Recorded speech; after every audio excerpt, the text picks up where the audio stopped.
someone is at home.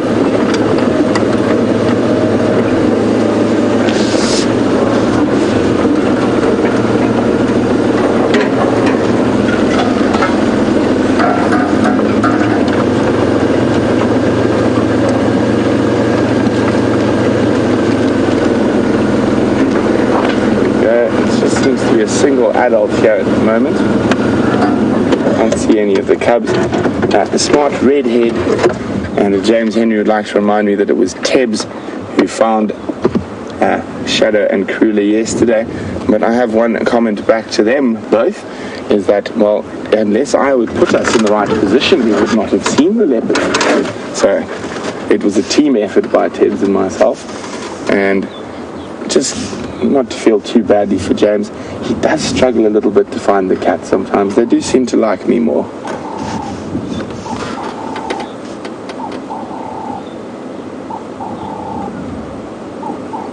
So you can see a very well worn female. This is the female who is the mother of the two young cubs at the moment, and she is quite battle scarred. Lots of different scars all over her.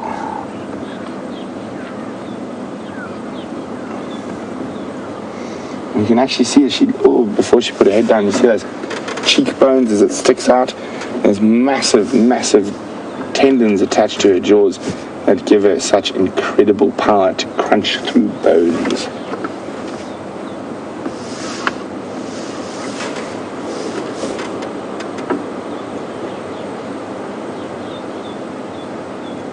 Very sleepy hyena. Definitely not the most full I've seen her. I've seen her with a grotesquely rotund belly before.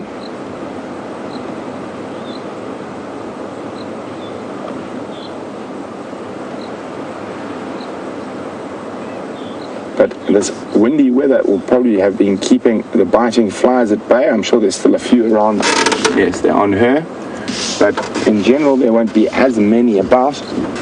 If they do battle a little bit to fly in the wind. You see how she's testing the wind? She's sniffing the wind, getting a load of information. On Linwood Road.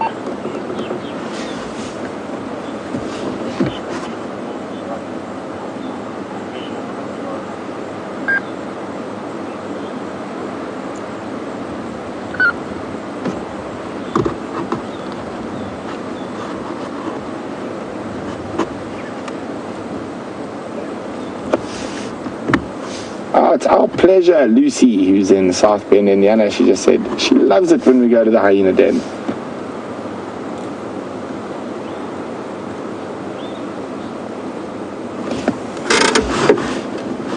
Just testing the air again. Sniff, sniff, sniff, sniff, flop.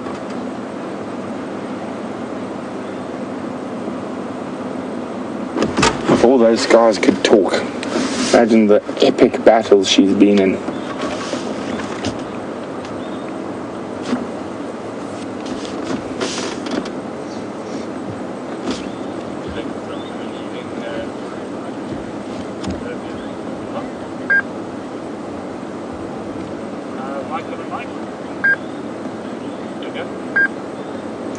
So this is a female hyena, and definitely the mother of the cubs. Very distinct with all the scars on her. Not the prettiest of hyenas.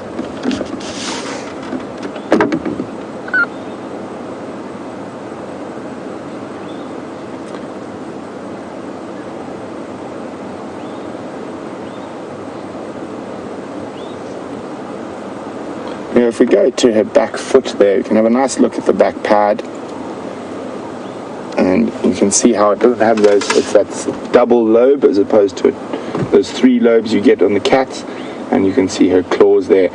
It will be seen on the tracks. Look at that. There we go. Wonderful. And you can see the dew claw above.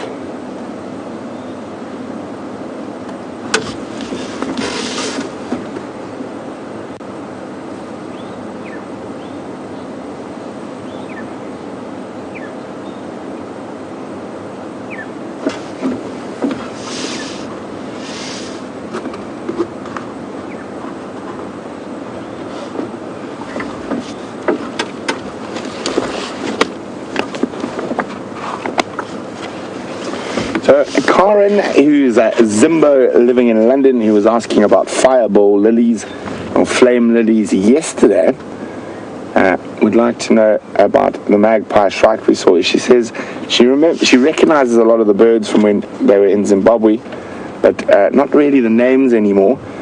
So she was wondering if that was a fiscal shrike. It's not. Magpie shrike is separate from a fiscal shrike. I'll show you the difference in a few seconds. If I can get to the right page in the book.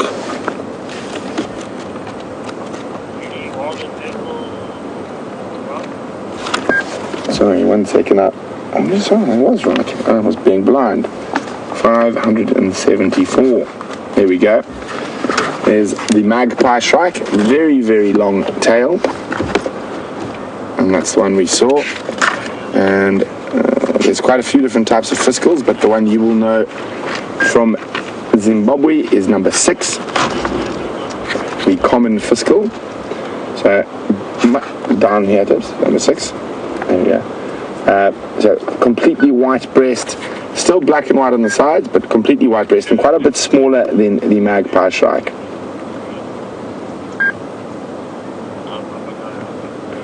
There we go. So it doesn't look like much is happening here, so we're going to leave this female hyena lying up and go see what else we can find.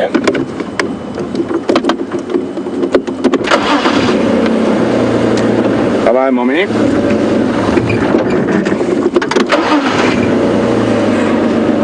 Might have to do a stop in a bit later, see if there are any more, if there's any more activity a little later.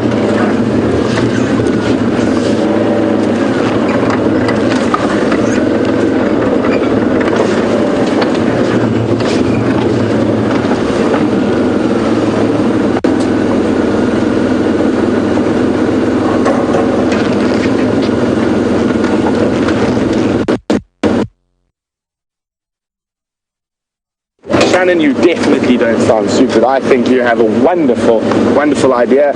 Shannon just doesn't only have a bird list, she's got an everything list. All the different things we see, whether it be fowl, or insect, or mammal, or reptile, Shannon writes down. So well done to Shannon.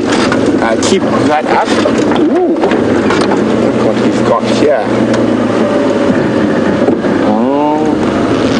Are any of them ripe? No, they're not. I think I do know where some ripe ones are. Have a look at this bush here. It is called Flugia virosa, or a white berry bush. And another one of my favorite little bush snacks. Those are looking a little bit green. And there are some whitish ones there, but I'm not going to get out of the car this close to the den. I don't want to disturb the hyenas. I know where a few more of those bushes are. So let's go have a look if we can find a snack for me on the Sunset Safari.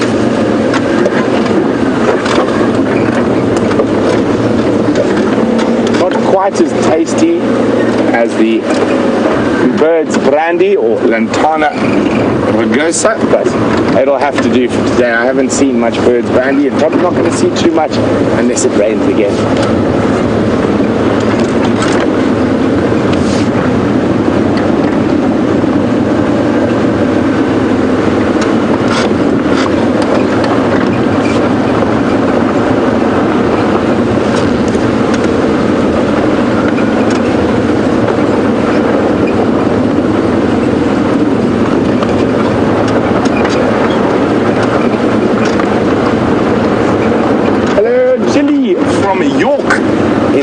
United Kingdom. Jilly says when they used to go to Kruger, they used to see a lot of ground hornbills. Are their numbers now going down? They don't see them too often. Jilly, Kruger, you actually see a lot of ground hornbills. I think I saw over 20 on my last little foray of 2 days through the Kruger. And on a positive note, their numbers are increasing, but very, very slowly. As I said, they've got a very complicated breeding system. And very small changes in the environment around them will stop them from breeding for sometimes 10 years before they start breeding again. Okay, let's have a look, for a snack. Quite peckish, the sunset safari. It must be the cool weather.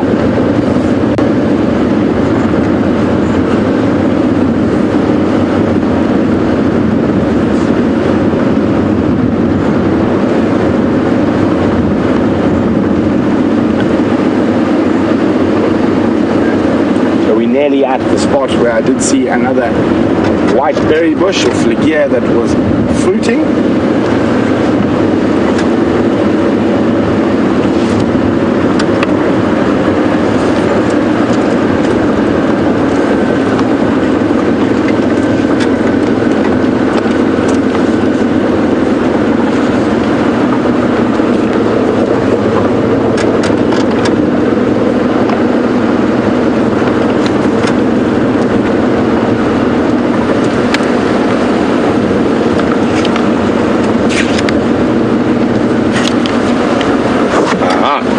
Nearly there.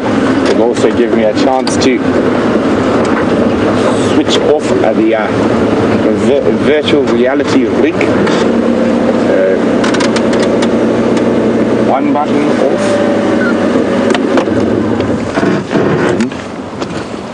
Oh no, it's a little bit further forward. Let's see if we can find some nice ripe ones that I have. Hopefully the birds haven't got there before me.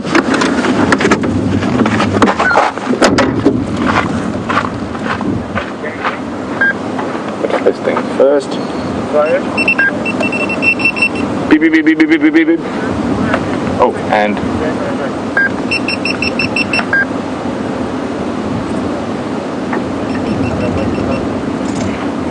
Okay, there we go. Oh, it looks like the birds have beaten me to it. There were so many on here, not even a day ago. We watched that plum-collared starling yesterday, feeding off the fruits on this very bush, and it is now devoid. There are some green ones, very green ones. I wasn't fast enough. Darn fowls eating all my berries. Now I'm going to have to go find another snack somewhere else.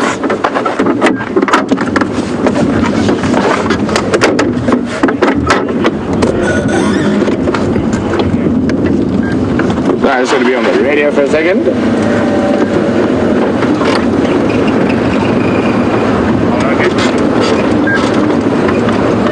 Craig. Craig, you're looking for one of us earlier?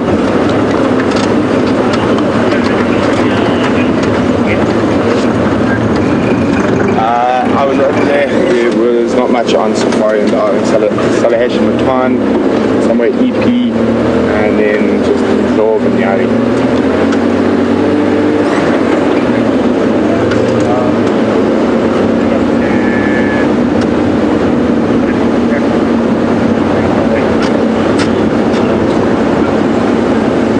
Copy.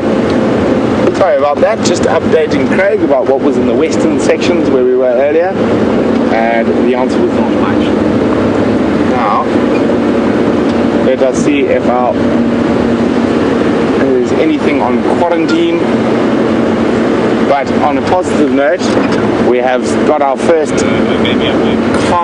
carnival of the challenge.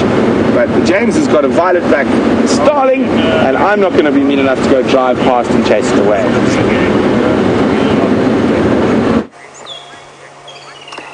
Yes, I must confess that last time we had a beautiful view of a violet-backed starling like this. I drove through the middle of the sighting, not realizing, thinking I was very funny. Bentley Smith did not find me very funny at all. And that there, look at the beautiful, beautiful colors on the violet-backed starling. And what I want you to do, I'm going to be quiet for 20 seconds. See if you can hear it call.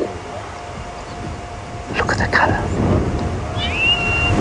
There, that's the call.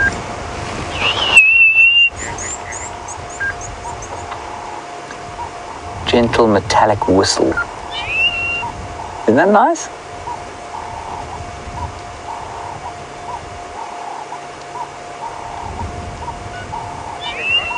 Oh, so beautiful. I'm just training my powerful binoculars on it.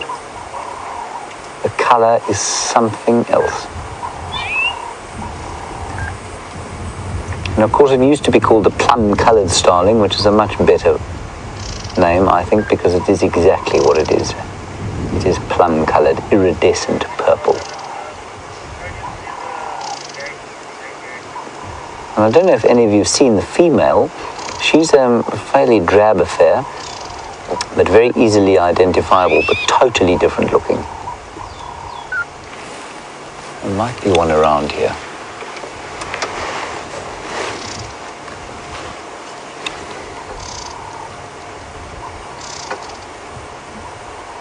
They don't have a nest around here. He's very low to the ground. I'm not sure why that should be.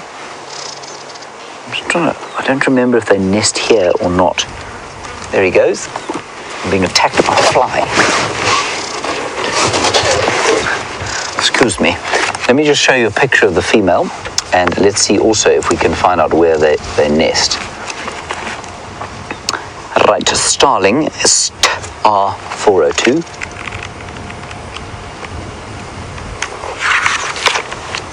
Right, there we go. So you can see she's exactly the same shape as he is, but she is, well, she's brown and speckledy. Not quite as spectacular as him. Fairly common summer resident. Now what that means is that they are, of course, migrant, we know that, but summer resident means that they breed here. And I just want to see here, it's an arboreal frugivorous species of mixed broadleaf woodland in pairs with breeding. It doesn't say where they nest though. I'll have to check on my app. I'm pretty sure it's tree holes. That's where most of the starlings nest. Beautiful, beautiful bird. Right, on we go. We've left Karula, like I say. In fact, I haven't said it. Like I said last time we left her. She's still lying in the tree, not doing very much. So we're just going to have a little drive around, and then we'll go back to her and see what she's doing. Now, of course, Brent-Leo Smith made the very dangerous claim while we were looking at the leopard that he had found her, which I thought was quite a claim, given that she was called in on the radio and the Tebs then spotted her. So I will have to remind him of that, but feel free to remind him of that yourselves the next time you see him.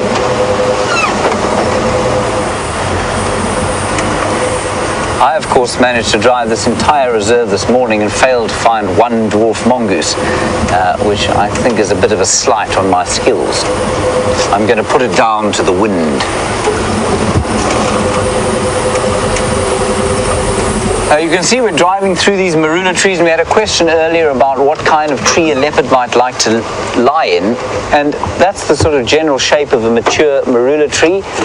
Perfect sort of tree to climb, to get up into, lie on the branch, hang an impala in it if you've managed to catch one. And then the most common tree that we find around here is a version of this. This is called a variable bush willow, and you can see that's the sort of shape that they are, and they're just not very good for hanging anything in or sleeping in. And I think that's literally all it means. When a leopard selects a tree, it's just simply a case of what is obviously the most comfortable. And we're sitting on a ridge crest here, and many of you will know that this is, of course, quarantine clearings. And the number of times I've driven up this road and looked at that termite mound there, and you can see there and thought, oh, that looks like a leopard's head. And then been very bitterly disappointed when it's turned out to be the same pile of sand that's conned me 20 times before that.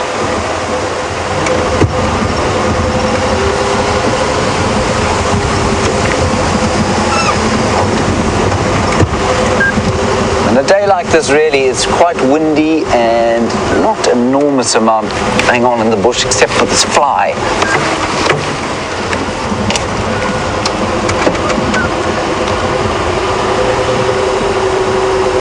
Now, Christy, you're in Indiana, and you've asked a question I've been asked before and have yet to find a satisfactory answer for. So I'm going to ask it of the viewers, and I'm going to give you my opinion. Christy, it's a good question. Do most of the predators have a white belly? Yes, they do. Mostly have a much paler belly than they do sort of on top. And the question is, why do they have a white belly like that? Well, I don't really know. In the case of something like a springbok or an impala or an antelope that lives in very hot conditions, there is a very good reason for it. It tends to reflect, a lot of the heat that comes if you are horizontal to the ground. We, of course, are vertical to the ground. If you're horizontal to the ground, lots of heat comes off the ground and will sort of get into your body and heat you up like a sort of low-level oven. And so being white on the bottom reflects that light off. Now, I suspect it's got something to do with that. Certainly lions and leopards tend to live in pretty hot areas, but they do tend to spend a lot of the day in the shade. They're active largely at night, so we're cheated to have it, and then the leopard and lion not so much. Then I would sort of say that was a good argument for why they've got much more pale bellies, but that doesn't seem to be the case. So I don't really know, to be honest, why they have pale bellies, and that coloration doesn't sort of persist all the way around. Anybody, any ideas? I'd love to hear them. Andrew, any ideas? Pale belly. Heat reflection. You think it is the heat reflection? Yeah. Andrew thinks it might be heat reflection. That's all I can think of. Yes. Did you think of it yourself, or were you just repeating what I said? I was actually busy focused on something. I didn't think you'd heard a word I said.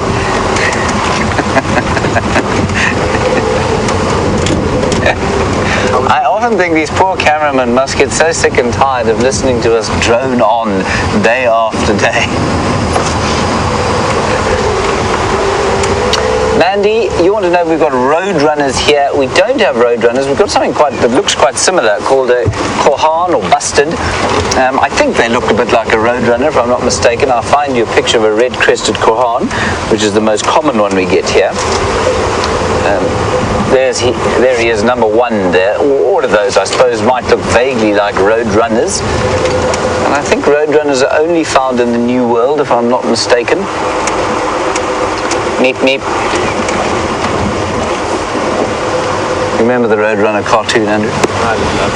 I love the Roadrunner. He was one of my favourites too. Meep, meep. With Wile E. Coyote. Thank you for that, Louise. Well done. Wile the Jackal. Maybe we should make a South African version with a red-crested kohan and a black-backed jackal. I'm not sure they have sufficient anvils and pianos sitting on top of cliff tops that they could push off onto the birds. It always astounded me how Wile E. Coyote managed to find an anvil in the middle of the desert around the Grand Canyon. I mean, are there large numbers of anvil factories around there? Steinway have a grand piano factory in that area.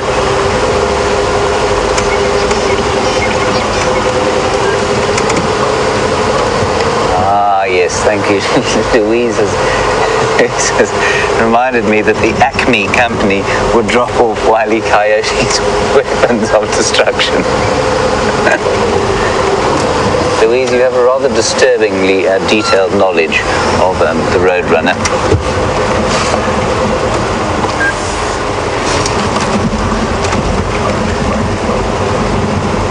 Jenny, I'm surprised you need to ask this question. You want to know who is the most competitive of all the presenters. There's not even a question about that. Brent Leo Smith is by far the most competitive of the presenters, and he, if you want to get him into a frothy, you challenge him to something, and he will go for it. So I would say, Brent, I'm sure he's listening to me saying this now, shaking his head, and he's going to come up with a retort, I've no doubt. But he's looking at some impala now, so let's head across to him. We're going to make our way back and see if Karula's managed to move her head more than 90 degrees since we were last there. See you shortly. Competitive as I am. But as you can see in this cold and windy weather, the wildebeest are playing. It's just, we're going to skip the impala who are buckering down. It looks like the baby wildebeest are about to start their silly 5 minutes. Here they go. Round and round in circles.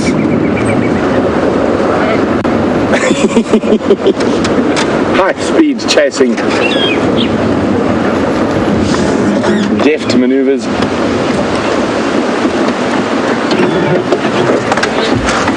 Enjoying the cool weather. Look at them go.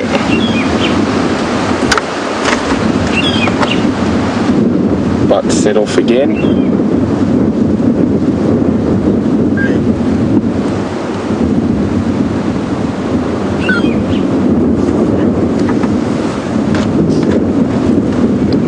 Better be careful tonight, guys. This windy, cool weather. Let me just move to get that VR rig out of the shot.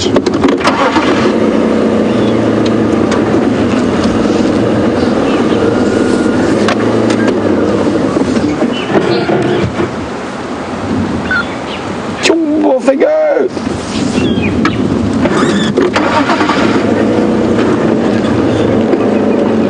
Oh, we're being attacked from behind. They're coming charging down the road.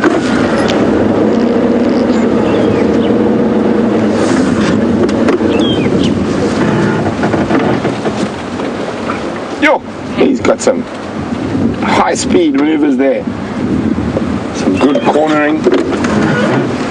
Now all these little bits of play, like when you watch little carnivores play, it looks like they're just having a grand old time, but all those little bits of skill will be important in not becoming a lion feces later on or early on in life.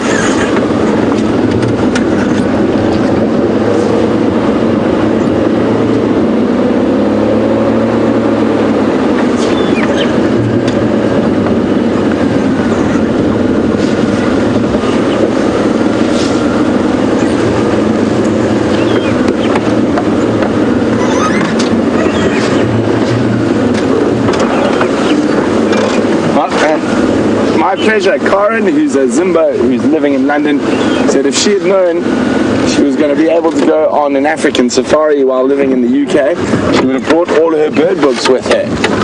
And there's a whole bunch of baby impala moving off, and the wildies are just over here. And I'm hoping they're going to have a few more little silly bouts. They are slowly moving towards the crest of the quarantine clearings, where it's more open, so they're less likely to be snuck up on by a predator.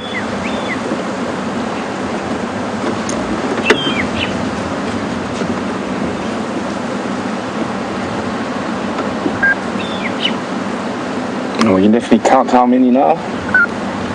So one's gone past, this is number 2. Now that they're not in high mobile gear, there's 3, and 4 and 5 and 6 and 7, and then 8 and 9 at the back. So still 9 babies.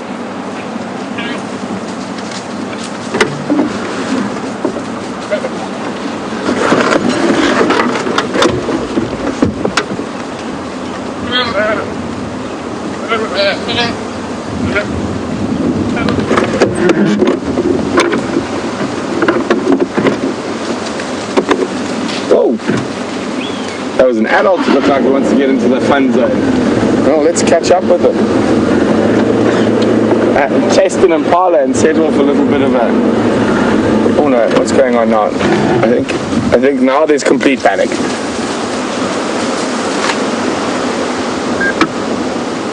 A baby impala who was sleeping just jumped up right next to an adult wildebeest, gave it a huge fright, and then sort of caused a little bit of pandemonium amongst all of them.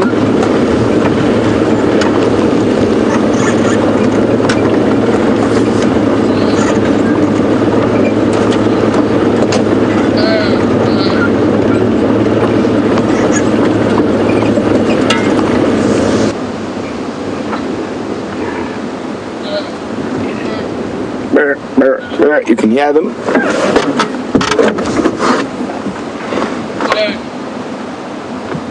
Waiting for the rest of their friends.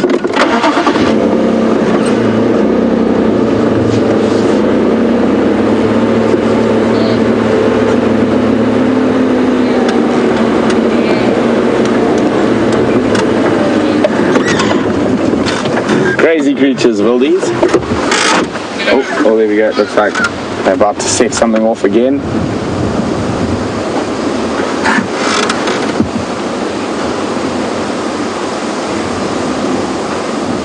Incredibly nimble for an animal so young.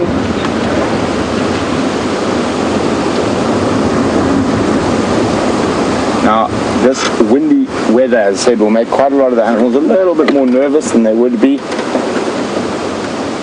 I can't hear as well.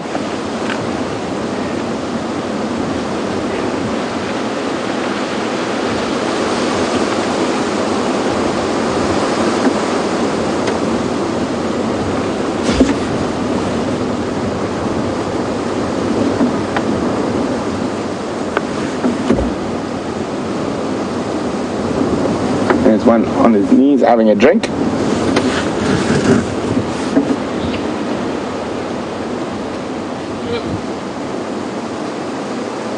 Thirsty little chap.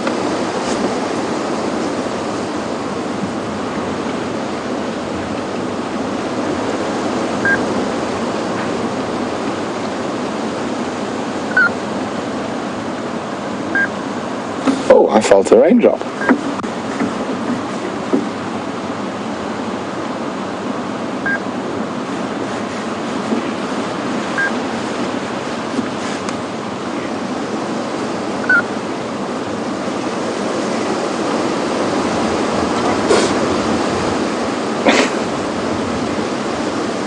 Bless you, heard a wildebeest sneeze there.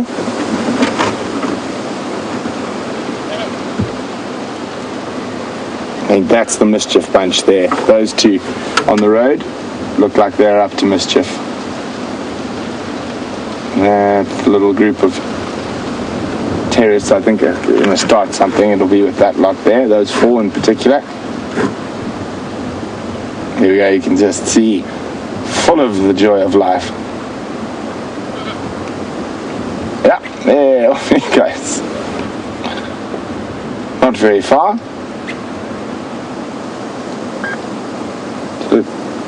Look at the guys on the road there quickly, Tips. Look at the dust bathing, rolling. Doing a little bit of headbutting. Probably find there's a little bit of warmth left from the sun on the road.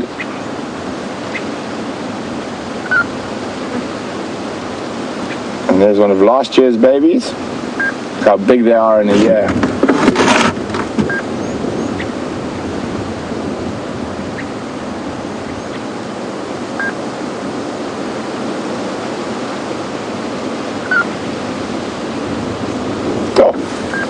That little guy looks like he's having a grand old time on the nice thick sand in the road.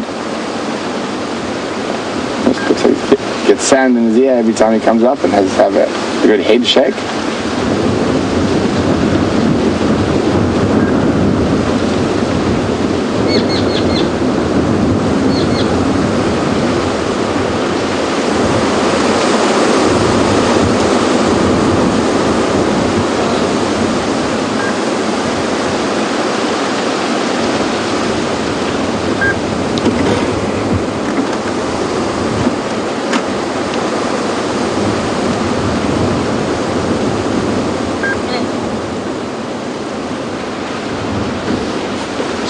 Romy, who's in Cleveland, Ohio, would like to know whether the adult wildebeest will surround the babies at night to keep them safe. They will, to a certain degree, that babies will sleep in amongst the adults for that very safe, for a safety reason. But sometimes, okay, quickly across to James.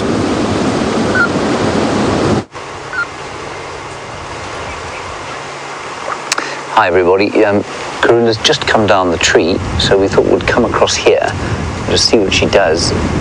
And have you got a decent shot there? So we'll just wait and see what she does there. She's come down, we're just below the kill now, so we're at the other side of the tree. She's obviously having a bit of a scratch. Let's just see if she goes back up to where the kill is, or if she goes off somewhere else. Just surveying the landscape from this blustery atmospheric termite mound that she's on.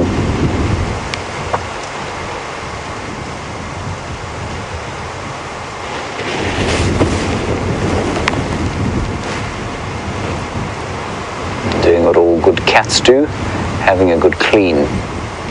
I think it's worth just sitting here in case she does come back up towards the kill, because we'll get an absolutely perfect shot of her if she does. Is she eyeing you out, Andrew? Look, she's Christmas happy. Yes, might be. You might want to take it off.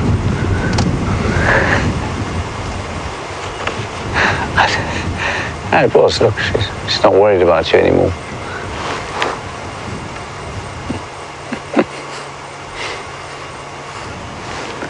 I actually can't see her, and Andrew can see her, but I can't, so he's going to tell me what I need to do if I need to move.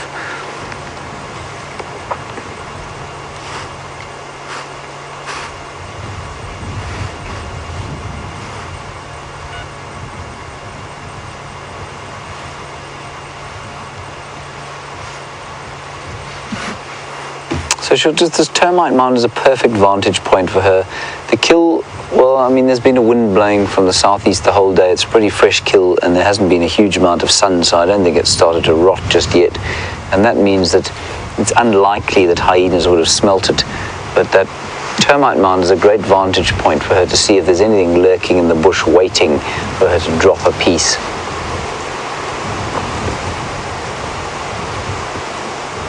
Should you lie down there, Andrew? Okay, let's just move her a little bit around the side there. We're going to move very gently. Don't want to disturb her, because I think she'll be far more comfortable where she is now than she would have been on the tree. And that's simply because, like I say, it gets a bit spiky up there.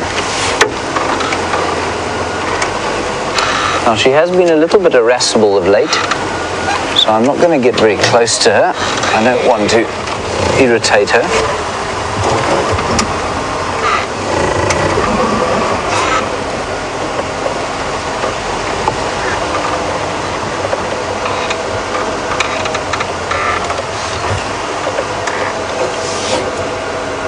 Just watch her behavior very carefully.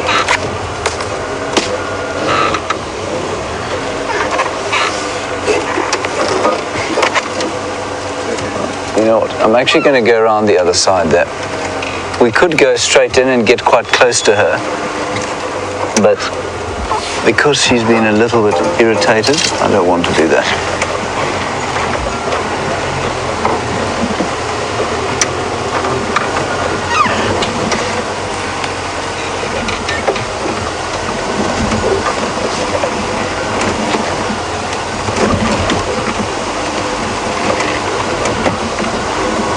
So Gilly, Shamrock and Smart Redhead, you're kind of agreeing with what I said about the coloration of the leopard's belly, and you think it's got some evolutionary response to thermoregulation. It might be. Maybe you're onto something there. Maybe it's not so much thermoregulation as it is the fact that it's expensive to make the melanin and make the sort of colors that make. Let's head straight across to Brent. He's got something interesting. I'm getting into a bad position here. Let's go across to Brent and we'll see you shortly. So the bullies have decided to go crazy again, running around in big circles. They actually almost charge straight towards us. Hopefully they come back. They're using quarantine as a racetrack at the moment. High-speed races going on with the baby bullies. And it's very difficult to say who's in the lead because they all take different routes. Enjoying the cool weather.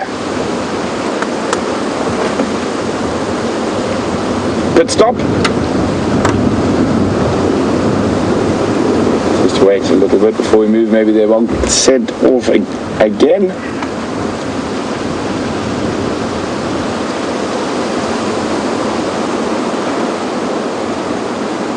Okay, let's go a little bit closer.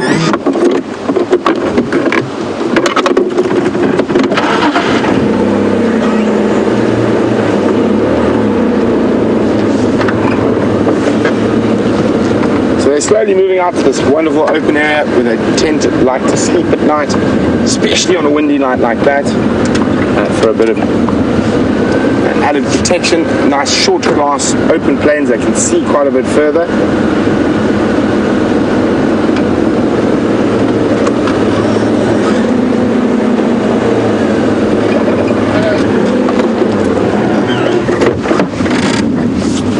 You can see the grey clouds above.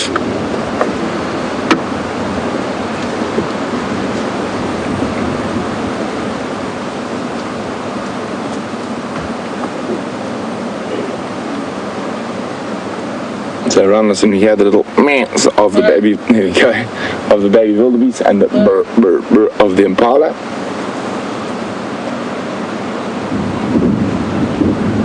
Oh. Practicing the pre-orbital gland ascent marking, but obviously those glands are not doing anything at the moment. I think it's just more having a good time, getting comfy in the sand.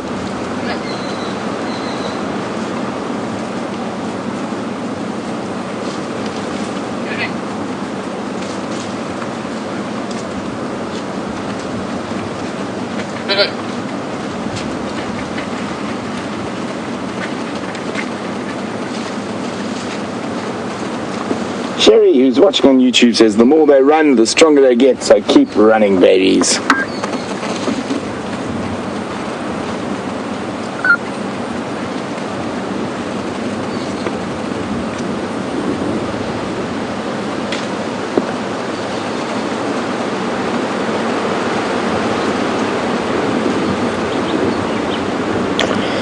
Penny, who's watching in South Africa, is making a prediction because of the ideal predator hunting conditions that we're experiencing at the moment. She thinks there might be one less baby wildebeest tomorrow. Oh, Penny, I don't know. We'll have to see. We'll have to do a head count in the morning. There are 9 at the moment.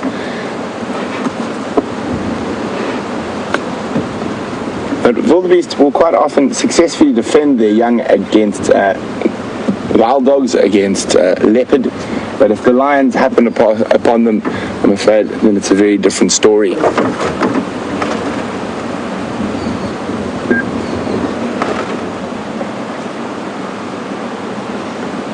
It looks like they're going to settle down for a while, so we're going to move on a bit, see what else is out there, maybe take another swing past the hyena dam, see if there's any activity there now.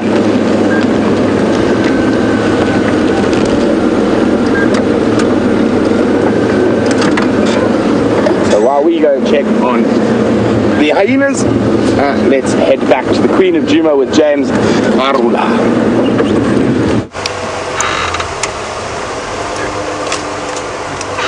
Hello everybody, we've driven around this termite mound 7 or 8 times now, and I'm afraid that is the best shot we're going to get. She's very lovely. And I'm just going to be very quiet here, because we're quite close. Andrew, how close are we?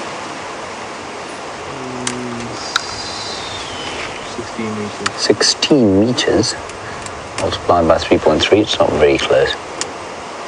Roughly 60 feet.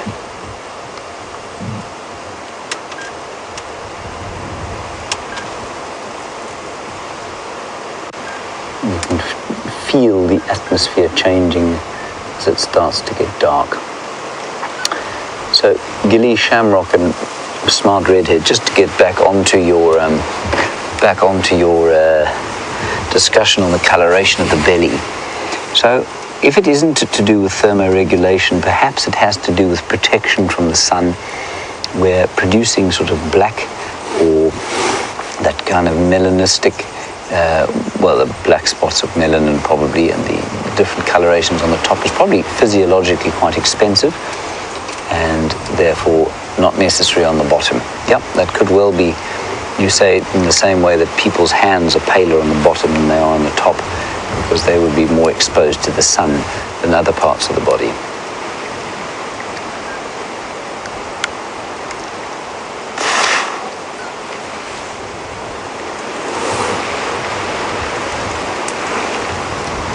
Everyone is keeping his distance today.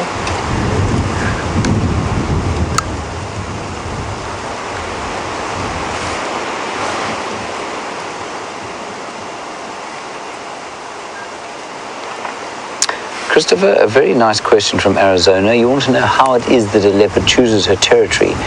Christopher, same as the way we choose our houses, position, position, position. That is a slightly facetious answer, but it is a little bit true.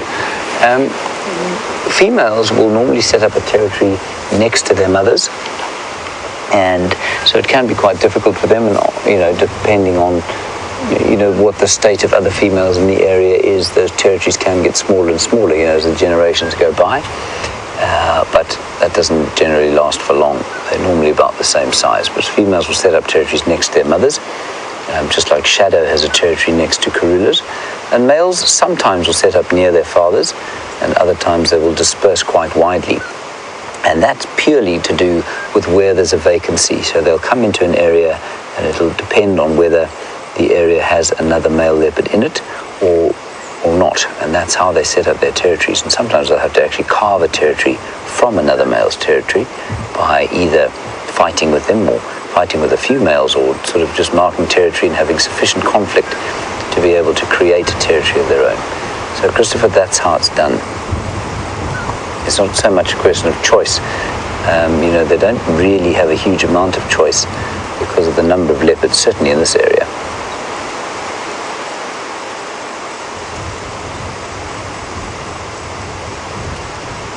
That wind is very eerie, especially when blowing over this kind of spirit fairy tree that is the Mammalcara mochisa.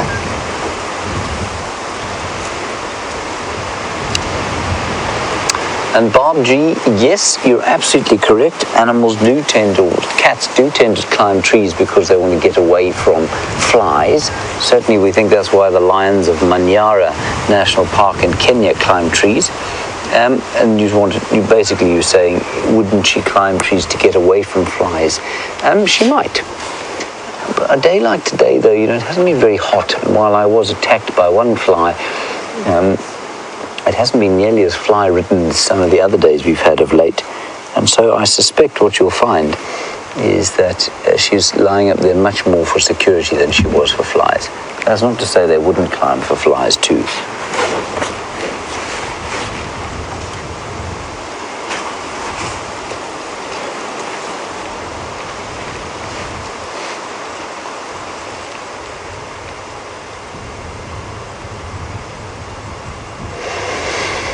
We had a question about smell the other day, just now, and what things smell like here, and the smell now is not so much of rain, and despite the fact that it looks pretty rainy, Richard, in the UK, it's just a very kind of fresh smell with a bit of dust on the air because it is so dry. But otherwise, very subtle smells. I too am particularly attracted to areas that smell nice, and I'm very affected by smell. And I was in the UK recently, Richard, around Cornwall, and it was sort of the start of the winter time there, and running through the hedgerows there was just a wonderful smell in the I think they were blackberry hedges.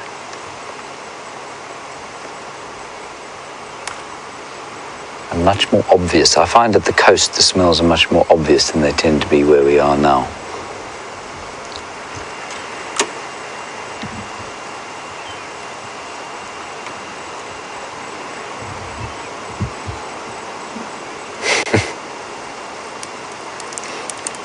Thank you, Anne. On Twitter you say you've seen many different kinds of road runners in Tucson, Arizona. And you say that they're very sweet birds, and you like the idea of a busted versus jackal cartoon.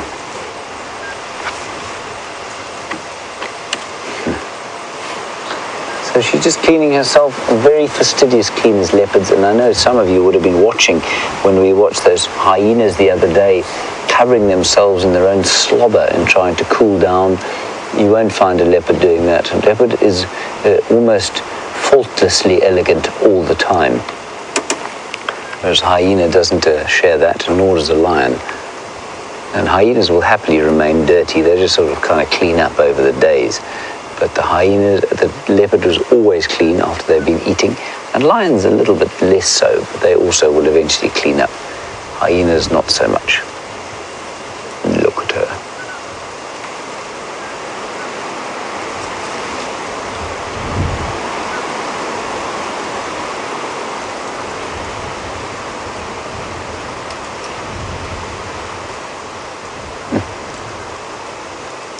Hello, Angela Pinto.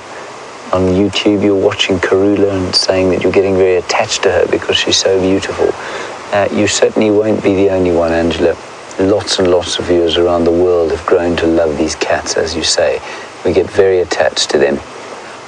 And certainly I feel the same about many of the animals that we see out here. You do tend to form attachments to them. And it's an interesting thing, that. It's an interesting connection that we as human beings have, and our need to form these connections with wild creatures specifically, and domestic ones to an extent. And I think it just gives us, I don't know what it gives us. I think it touches something wild within ourselves. It gives us a sense of something slightly more real, perhaps.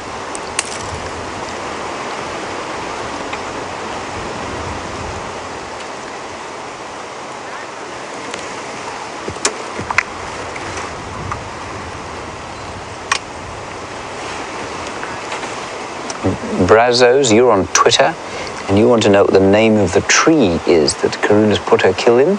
The tree's name is George. It's not really George, Brazos. The tree's name is Manilcara machisa, or the low-felt milkberry. Low-felt milkberry. It's a beautiful tree, but there are lots of different trees here, Brazos. The low-felt milkberry is the kind of most of the termite mound. And then there's another one which got slightly paler green leaves, which Andrew will try and show you. It's a false marula, and that also grows on both sides of the mound. And then I think you'll probably find there's a creeper called a woolly caper bush that's growing in and around the base of this tree. I'm just guessing at that. I can't actually see it, but so often they grow around these trees. But the main tree, the one that the kill is in, is called the low-felt milkberry. It's a magnificent chap, isn't it, Brazos? George the milkberry.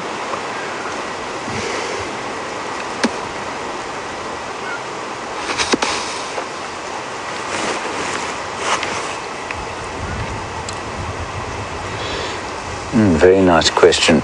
Now, earlier this year, I was privileged enough to go across to the far east of Russia, to Vladivostok, and I was helping out or doing an assessment of a big cat project there, where they do a lot of, I'm just trying to, being slightly distracted because I'm trying to find a picture, where they do a lot of research into the Amur leopard. And the Amur leopard, Miss Jin in Texas, you want to know the difference between an Amur leopard and the African leopard that we're looking at.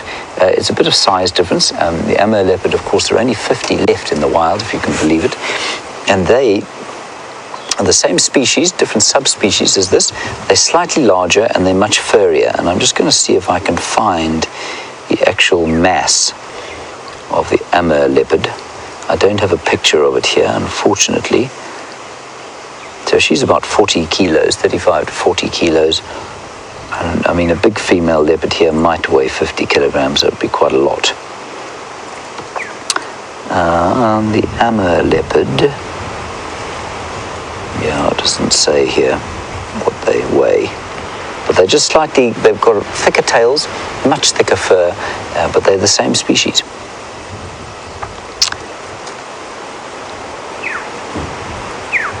Only 50 left, like I say.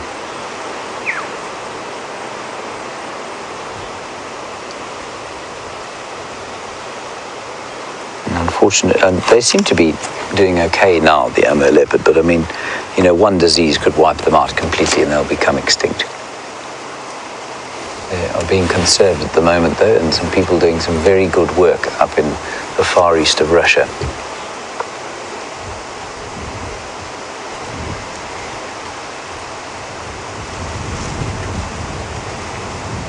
Once, of course, the most widely spread cat in the world. I think it still is the most widely spread cat in the world, the leopard. Far east of Russia, into Persia, India, I think all the way through, probably just below the Arctic Circle. The snow leopard, of course, is not the same species. And then into the Middle East, probably into most of Europe at one stage, and then all the way down through Africa. And the only place that it doesn't occur is in desert. It's in true desert, so you won't find them in Sahara. But unlike many of the other cats here, which you will find in, you know, will have very wide habitat tolerance. A lion, for example, would never exist in a forest, but a leopard would very happily live in a rainforest. It's getting quite dark. And that's more a function of the settings of the cloud.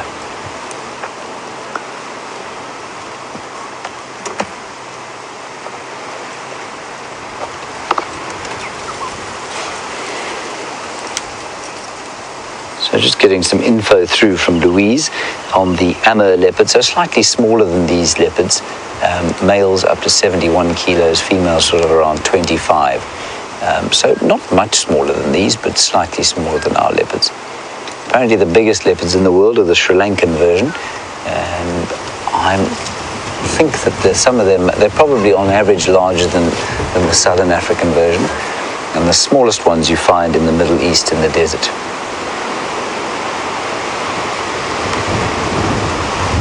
She's not enjoying the wind too much, I don't think.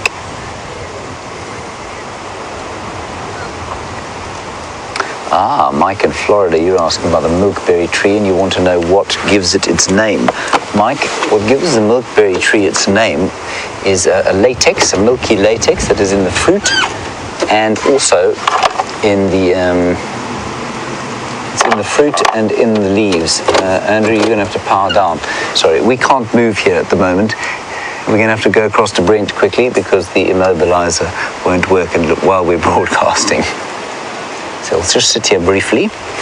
We'll go across to Brent and then we'll try and move. I think she might be coming around this way, Andrew.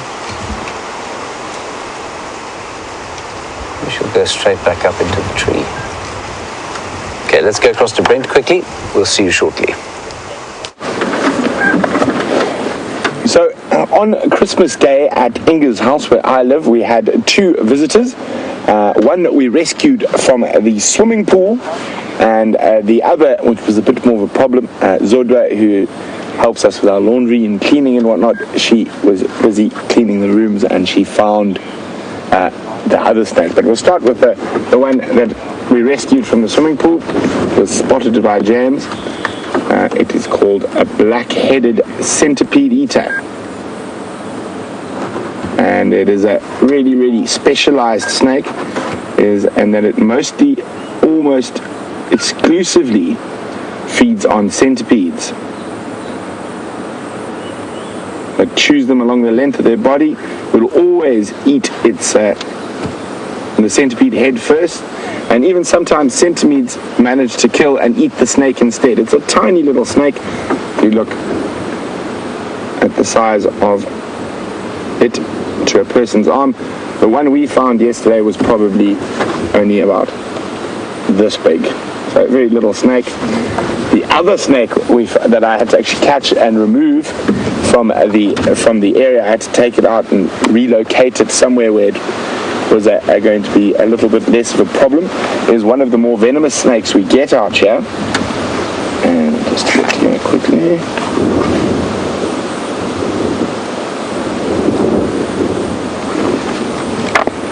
There we go, 63. And it is the most common adder species in this part of the world. And let's see if there's a better picture on the next page. There we go, very beautiful. It's a puff adder. So similar type of snake you would get in the North America would be a rattler, except it doesn't have any rattles on it.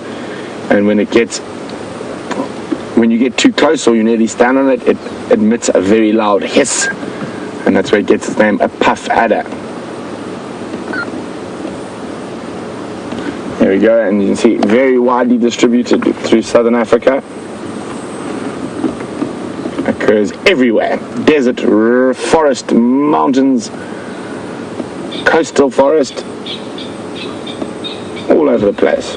Anyway, so those were the two snakes we actually had to, we caught at Inga's house yesterday on Christmas Day.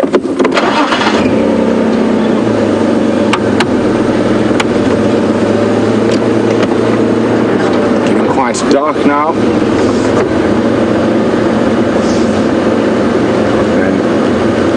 I don't know if it's going to rain. I've got a feeling it's not going to. It's a pity, we need the rain. I haven't seen any tortoises walking around. I'm really frogs starting to get excited.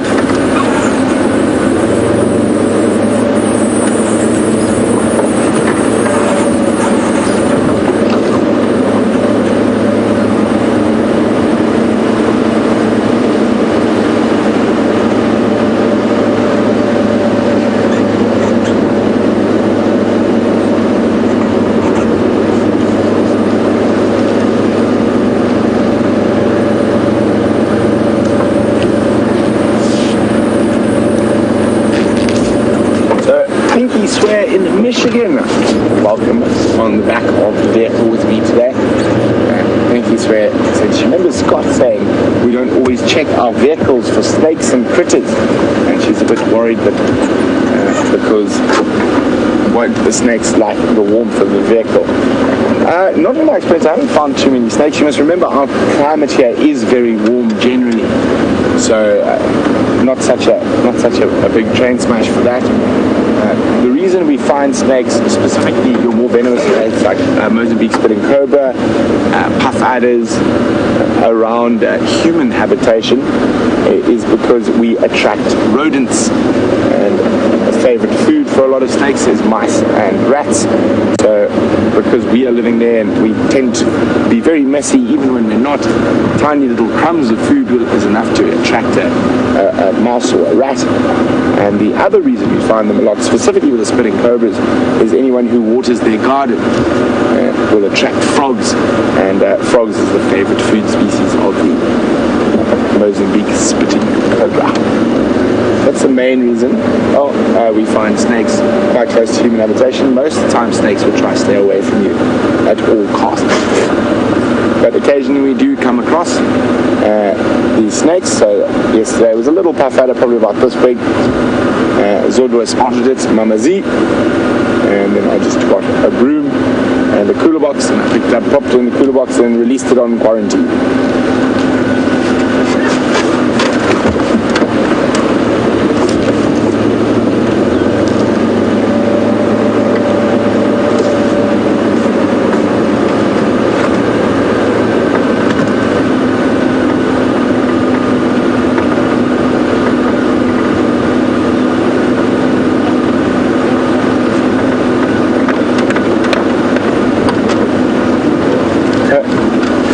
Janet from Ontario in Canada is wondering what would be the difference in instructions issued to guests on a safari between going on a drive or a walk. Well, it's very, very different when you get on foot and you forego the safety of the vehicle and you really do become part of the system. 90% of the time animals will move away from you, but my pre-game walk speech would go something like this: so we'll stay in single file at all time, about an arm length between.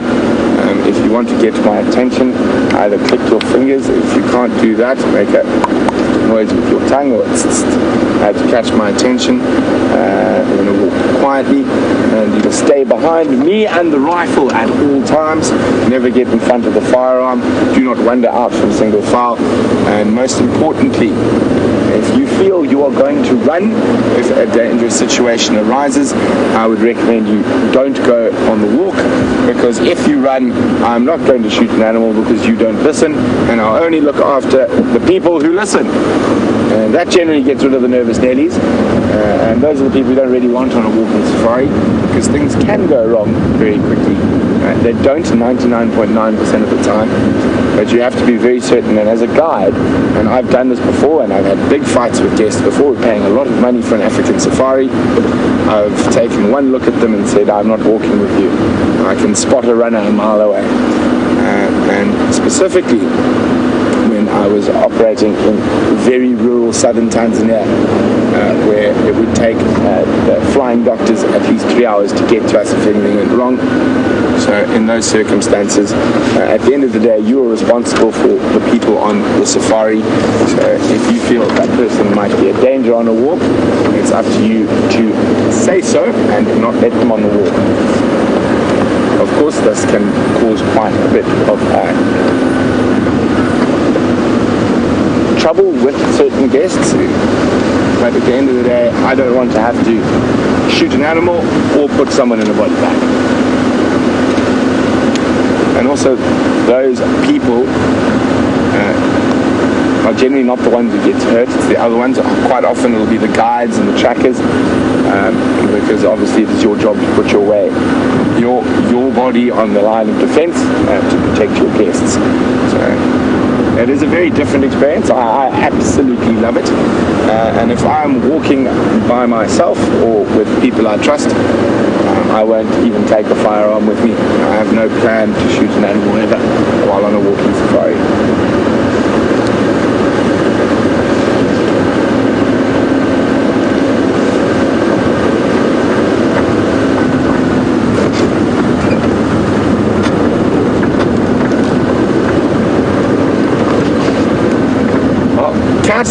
In Florida is wondering how does one successfully relocate a puff adder from inside one's house. It was actually in Scott and Nikki's room, but they're on leave.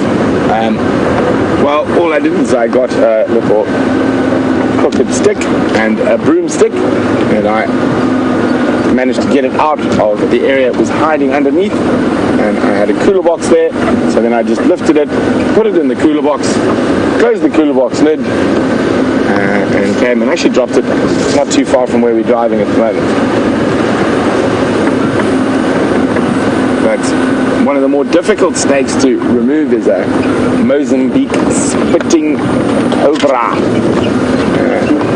And the reason for that is obviously it can spit its venom, and quite often you need to wear sunglasses, but if it's in a dark room or underneath a bed or something, you can't really see with sunglasses on. So I actually have a pair of safety goggles, which is specifically for wrestling with spitting cobras.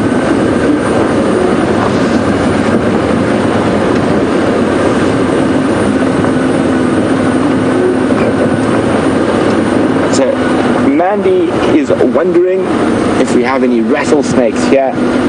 Mandy, we don't. The closest thing we have to a rattlesnake is probably a puff adder, and it is an adder, and that is the closest thing. They don't rattle, they hiss and puff,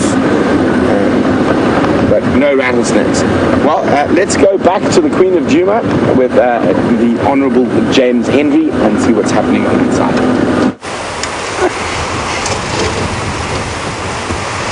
So there she is. She's just lying on the ground now. I think she's enjoying a bit of respite from the spikiness of the tree. I also think it's less windy where she's lying now. And we're going to spend just a few more minutes. I'm certainly not going to put a big bright spotlight on her. I've got the vehicle light on her, and it's got very dark very quickly because of the cloud cover. We're not going to put a big bright spotlight on her.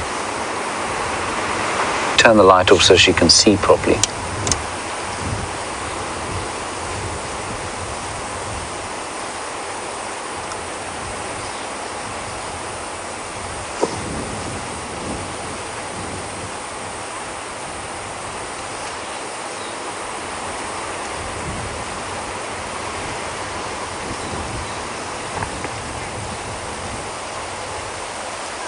The fatty, look at her. Kathy, you come from a place called New Durham, which I can only assume is either in the States or in Canada. I've never been there, obviously. And Kathy, you want to know, you say it's a great privilege to be in the presence of the Queen. Absolutely it is. And you want to know what the oldest leopard I've ever been around is.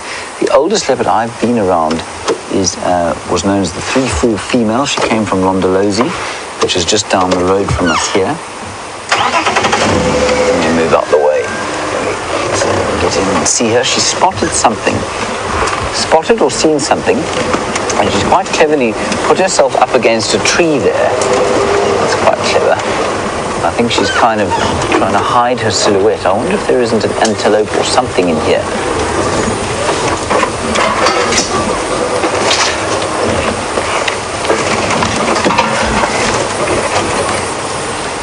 So So Kathy, 17 was the 3-4 female, and that's the oldest confirmed, confirmed age.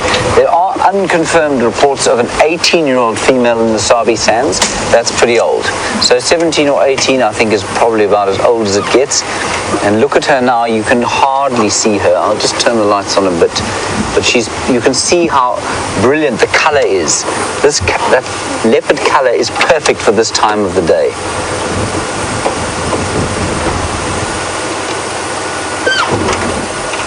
I'm just going to keep my distance. I don't know why she suddenly decided to get up and move.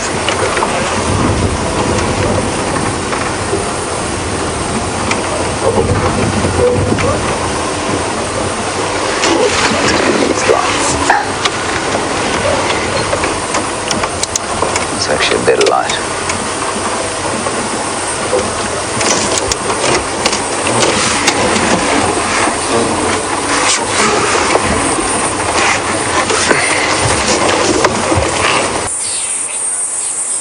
She heard or spotted something here. Now they're going crazy for her, or shouting about her. I'm going to try and move a bit here.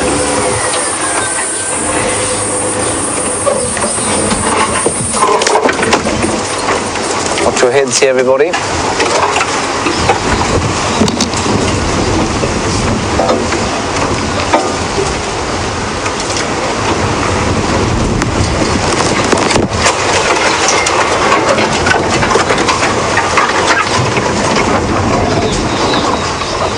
Look, watch her.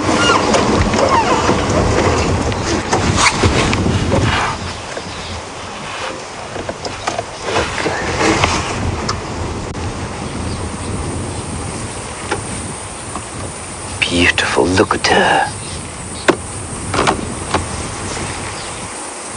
Let's just see what she does here. Feel the wind whipping through here now.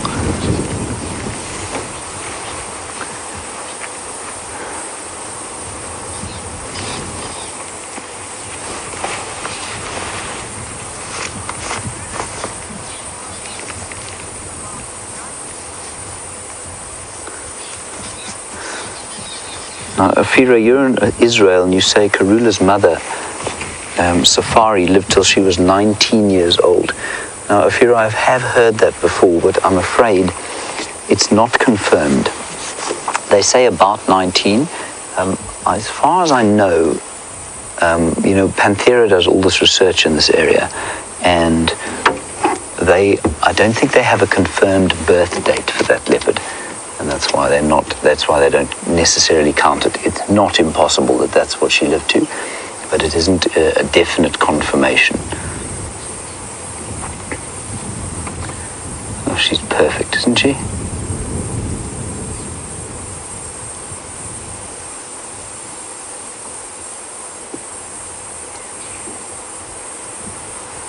And pale, quite a pale leopard.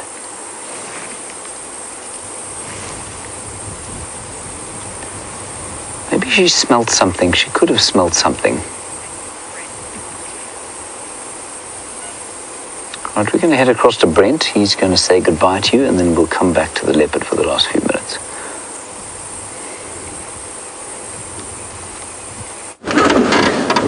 So, welcome back. We're drawing towards the end of the show. It's been great having you guys with us on this bustily cold, windy afternoon, but fortunately the Queen was still around, and I hope you got some great views with James. And our carnival challenges got off to a start. James in the lead with a hyena and a leopard, and me close behind with just a hyena. But it has been wonderful, and my Tebs and myself are going to say goodbye, and we'll see you on the sunrise safari. But for the last few moments of drive, rather spend some time with Karula, the Queen of Djuma.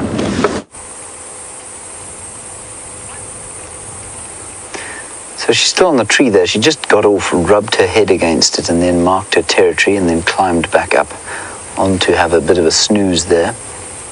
I think she smelt something around here or heard something, decided to come and investigate. She's marked her territory. She'll have a short snooze there, and I suspect she'll go back to that kill. And I did examine the kill a little bit there, and what I saw was that there's not a huge amount left of it.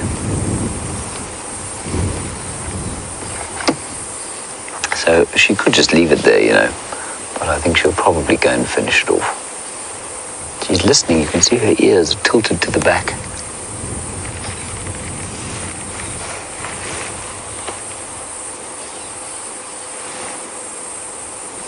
There's just little drongos going in the background there.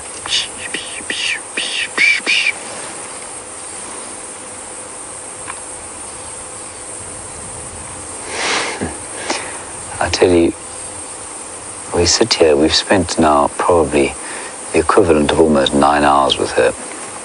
Be like that, it's really quite special. Oh, that is amazing.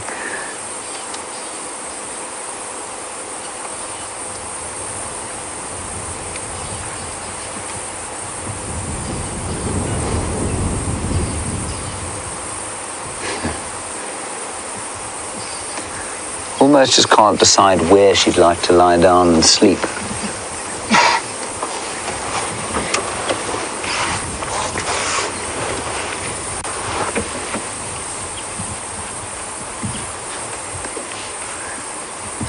I'm not going to move again. I think she's been so confiding and so good to us, so I think we're just going to spend this time with her looking from this angle, and if she lifts her head and looks around, then that's great. Otherwise, I think we'll just sit here. We've got about 3.5 minutes left, and we'll just spend it reveling in the time with Karula the Queen. There is a tiny little bat flying above us, probably a free-tailed bat. I'm not going to ask Andrew to put the camera on it. Andrew, you going to want to try and track the bat? There it is. There it is there. Everybody, if you do get seasick, it's not my fault. It's a tiny little bat, changing direction all over the place. Minute thing, probably about 1.5 inches long. Maybe 2 inches.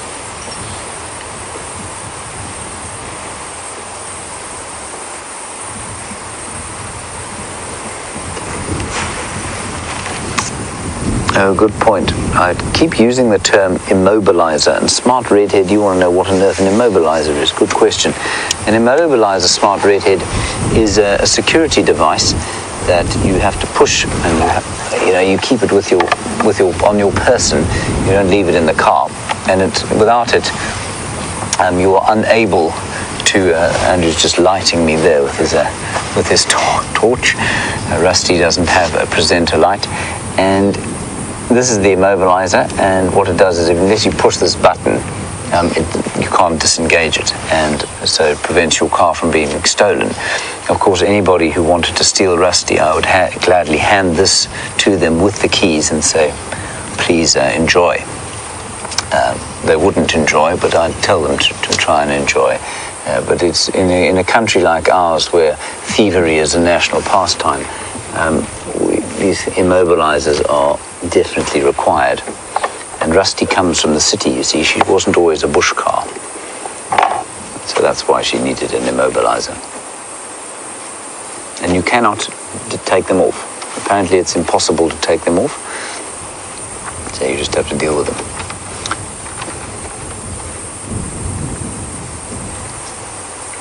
And Rusty's signal tends to interfere with turning the immobilizer off.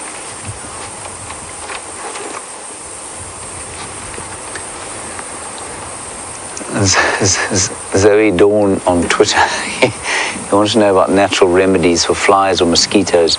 There is one that Stefan tried to use the other day, and he had a can full of burning elephant dung on the car, and that is supposed to chase flies away. I think it chases flies away. I also think it chases elephants away, and causes nausea in people, but it does tend to chase the flies away. But otherwise, no, not many remedies out here that will chase away flies, and mosquitoes tend to be fairly ubiquitous and unchaseable away, unless you've got DEET.